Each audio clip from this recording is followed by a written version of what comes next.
Again, diolch yn fawr. Right, funnily enough, I'm going to take a slightly different view. I'm very pleased what I've been presented. There's some serious issues here, very serious issues, which need to be addressed. I'm going to take a slightly different view. And I'm going to start, if you like, by going back to when you and I didn't have grey hair and didn't need to wear glasses. And I still remember being told how poor we were. That we'd end up like Ireland, wouldn't that be nice? That we'd have people sleeping on the streets. Actually, I saw people sleeping on the streets yesterday, this time. That we'd have people out of work, we'd have unemployment, we'd have all kinds of problems. Well, yes, they were right, of course. We don't know. But there we are. Except, of course, that was before we became or will become a sovereign state. And that's where I'm coming from. You know, when you're told often enough that you're poor, when you're told often enough you can't do it, you begin to believe it. And one of the reasons I've spent a fair chunk of my time writing about this stuff is I want to bury this once and for all.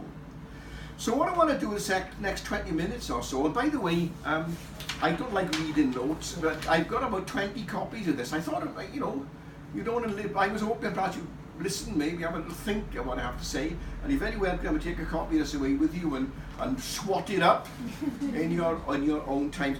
What I wanted to do was to bury 2 or 3 arguments that I don't think were successfully addressed during the Scottish campaign, because these are the kind of arguments that are going to come up. So I've broken them down into 3. I've broken them down into currency. It's going to be a lot more interesting than it sounds, I promise you. And it's going to be broken down into the whole question of funding, how governments actually will pay for the things that we address.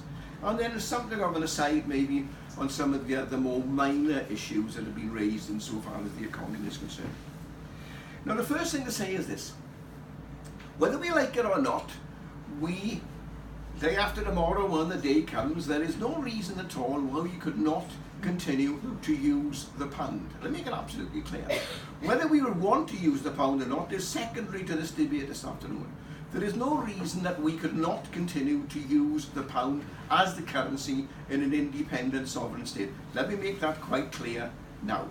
Now I'm going to have to refer to my notes for a minute. I won't use funny things. I have screens behind me. I've got it here somewhere.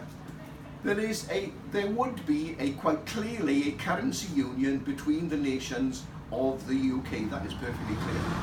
The Bank of England may or may not exist, but it will still act as the bank of last resort for a currency union of the pound. That would work. That is perfectly acceptable. It is also perfectly acceptable to use the pound without the permission of the Bank of England. Now, one of the interesting things about the Scottish campaign, I thought, and I'm not sure whether I can be sued for libel for saying this, but what's his name, Mark Carney, the governor of the Bank of England, knows about as much as economics as I know about brain surgery. The man is a liar. There is no question in my mind. I remember taking part in a debate at Radio Wales with him 2 or 3 years ago. He didn't like my views, surprise, surprise, surprise, because he clearly is a political animal who does what he's told. 1, there is no reason why we could not continue using the pound. 2, we become part of a currency union. 3, we could continue to use the pound without the consent of the Bank of England. That actually happens with the dollar in South America.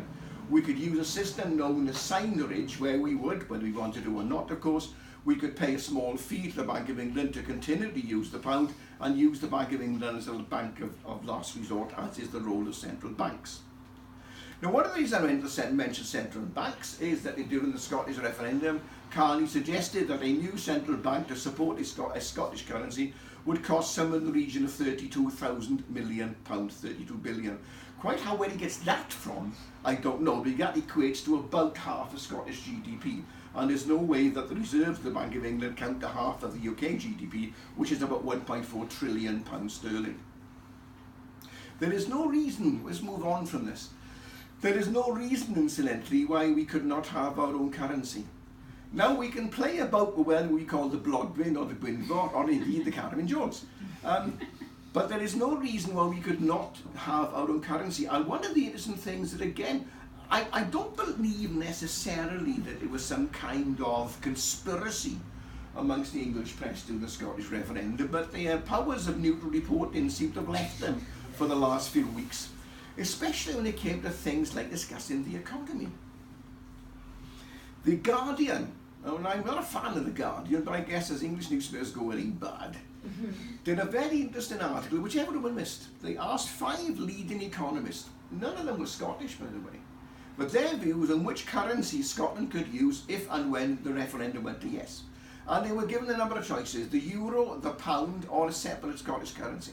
And these were independent international economists, and there was a debate. Well, if they used the euro they could do this, if they used the pound they could do that. They, by the way, argued that they could still use the pound without the permission of the Bank of England.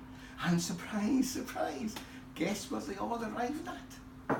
An independent separate currency. Despite Mark Carney and his frights, and despite the enemies of Scotland and their fear, they were quite good. And he was an economist, by the way. Dare I say it, not bankers, and there's no deliberate rhyme there, ladies and gentlemen. These were economists who said that there's no reason why Scotland should not have an independent separate currency. They would think that the support from a central bank would not actually be needed in the short term, because the banks that would exist in Scotland would still have their reserves which are required to hold under Basel III, which would require eventually a central bank and eventually some sort of cushion, but not overnight. And there was no reason at all why they should not have an entirely separate currency. Let me just go back to my notes for a second. Oh yes, I'm forgetting my facts, and you've got better facts than me. This is good stuff, let me tell you. I did some numbers for you. Since the end of the Second World War, there have been 25 new central banks established in Europe. Now, Carney suggested this wasn't possible. Carney, he lied. He actually said, well, actually, Canadian, I can't put a Canadian accent on, but I should practice. And he said, no, he said, that there haven't been any central banks. The Bank of England, bless it, is the only one that really matters. In fact, 25 new central banks have been established in Europe since the end of the Second World War, some of which were in the last 30 years. I think, for example, the Baltic states. Incidentally, if you want to visit a successful state, loosened from the ties of an enemy, go and visit Estonia. I recommend it to you, but make sure you pop in to Finland first and recharge your batteries. I want to move on very quickly, secondly, to the argument about deficit. Now, there's been a number of numbers knocked about how much we